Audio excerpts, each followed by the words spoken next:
We'll discuss a team that is, I think, I'm relatively high on, the Tampa Bay Buccaneers. I think there's a bunch of different ways we can look at this team. First off, I think you start with their strength, which is the offense. They should be very good again. They do have, I don't think, it's one of those, what's the Joker meme? I do think that, and I'm tired of pretending like I'm not. I'm tired of pretending like Baker Mayfield's not one of the best quarterbacks in the NFL. He is. He has statistically put together 2 seasons, which he's been brilliant. If you look at his career overall, he has always been an above-average quarterback, despite the situations that he has been in. He has proven to be, I think, worthy of his status as a number 1 overall pick. He is a very good quarterback. You have one of the best ones. Statistics that back that up as well for Baker Mayfield last year, tied for 7th in PFF passing grade, 6th in EPA and CPOE composite. If you look at some of the other numbers, the last 2 seasons overall, over 8,500 passing yards, 67.9% completion, 69 touchdowns to 26 interceptions, and he's tied for 4th among quarterbacks over that span in success rate. He's been great. He's been absolutely brilliant, and that should continue. Now, I wanted to hit this because there's 2 key talking points that I continue to hear about the Tampa Bay Buccaneers when you talk about pumping the brakes for expectations this season. The first of which is, it's his 3rd offensive coordinator in 3 seasons. Let's talk about that a little bit. Todd Bowles was on NFL Network the other day as they were out making their rounds, and they were over at Bucs camp. He discussed the new guy, Josh Grizzard, who was their passing game coordinator last year, and what the change in offense is going to look like with a new coordinator in tow. Here's Bowles. Well, this is actually the 3rd year in a row that we got a different one. So, it's the 4th year, as a matter of fact. It's been very good because it's the same system this time. Okay. So, and Grizz was here last year. Usually it's an outside guy coming in and changing everything. So now we got an inside guy, and Grizz that's tweaking some things, but the system is the same. So the offense hasn't really started at ground zero. So this is probably the most continuity we've had in the last 3 years. I think it's important to note that we have discussed this earlier in about a month, not even a month ago, 2 weeks ago, with Stormy and I when we were last together about this team, which was there is going to be some continuity. Your offense coordinator comes from the same system you were in last year. There shouldn't be that much of a drop-off. There's also something to be said of having a veteran group of guys like Baker Mayfield, Mike Evans, and others who are coming in and probably helping with the transition of this offensive scheme. I don't think Grizzard's coming in and going, my way or the highway. This is what we're doing. We're completely changing what we want. No, this is a team and a roster that is built to a certain skill set, and I don't think you're going to come in and change everything. And as Bowles has stated right there, at least to the NFL Network, this looks like it's going to be a very similar passing attack offense overall that it was last year. Some of the little reports that you read, maybe a little bit more aggressive in some of the downfield passing attack, but overall, it seems to be a very similar offense. The pieces as well, I think, really fit for Tampa Bay from a skills position standpoint. Mike Evans, Chris Godwin, Emeka Egbuka, their first-round pick, all really good skill position players. I guess we'll leave the jury's still out, obviously, on Egbuka early in his career. But if you look at some of these guys, Evans last year, 11 touchdowns, 1,000 yards. You remember the saga last year at the end of the season getting him 1,000 yards. PFF had given him an 88.1 receiving grade. Catch rate is absolutely brilliant. The guy is one of the best receivers in the National Football League. Chris Godwin, coming off of an ankle injury, still working his way back, but we know how effective Godwin is, even in the time when he was healthy. 576 yards, 11.5 yards per reception. 85.7 in terms of his own PFF passing grade. He, too, along with Evans, is going to form one of the better wide receiver duos in the NFL with Baker Mayfield throwing them the football. It is a similar offense and a similar scheme. There shouldn't be that much drop-off from one of the best offenses in the National Football League. Again, we'll see what Egbuka is.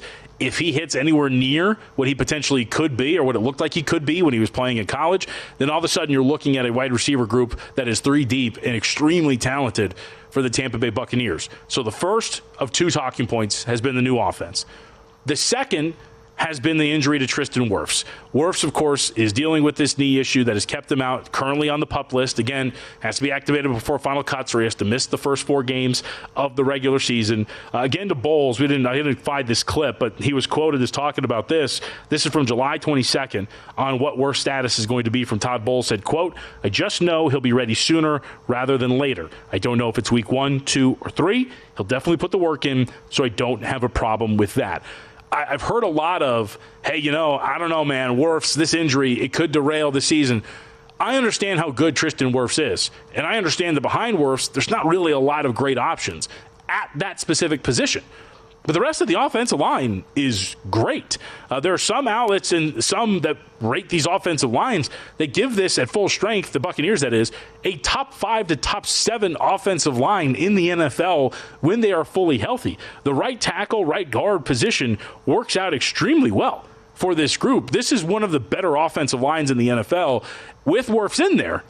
Without him, it's still a very much top half, top 10-ish offensive line in the league. I think this group's going to be fine, even if Wirfs has to miss the first 2-3 weeks. We'll see what eventually it becomes.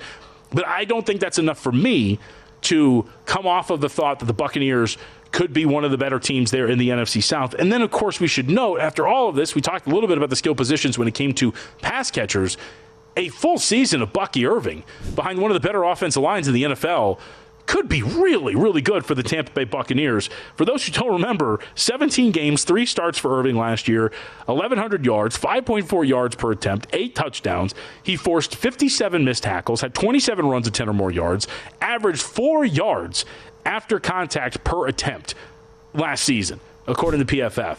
Irving could lead a very effective ground game here for the Tampa Bay Buccaneers with a quarterback and an offense that could be one of the better ones in the NFL. Now, what could derail this team overall if they don't reach the expectations, if they only win like 9 games, if they barely get by in the NFC South, it could be a defense that by EPA standards was about 19th in the NFL last year. Some of that had to do with injury, some of that had to do with subpar play.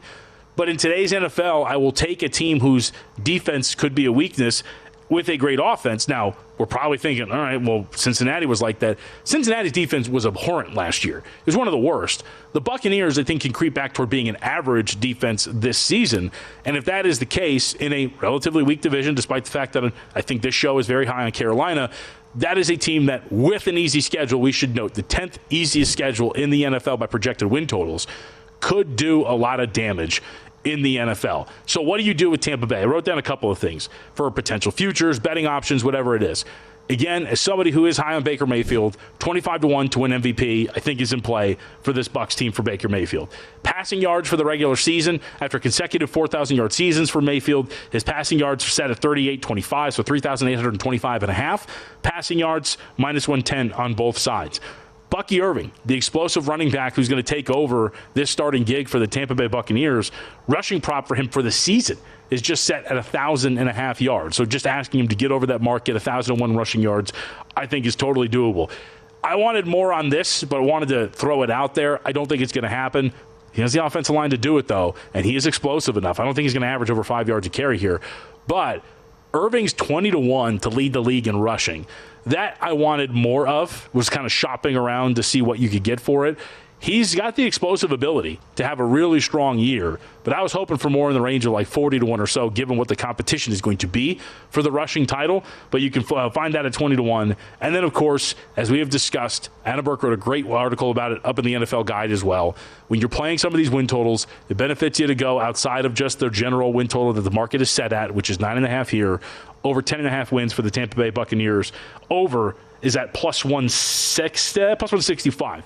So I think those are some very viable options for the Bucs from a future standpoint. But as you can kind of tell, I'm relatively high on Tampa Bay. A lot of it stems from Baker Mayfield under center, but I do think this team can achieve a lot in 2025. Thanks for watching, but don't let the betting insights end here. If you want an extra edge this football season, you can get a month of VSiN Pro right now absolutely free. That means access to our betting insights, analysis, and tools like our betting splits at zero cost to you. Click the link in the description to sign up.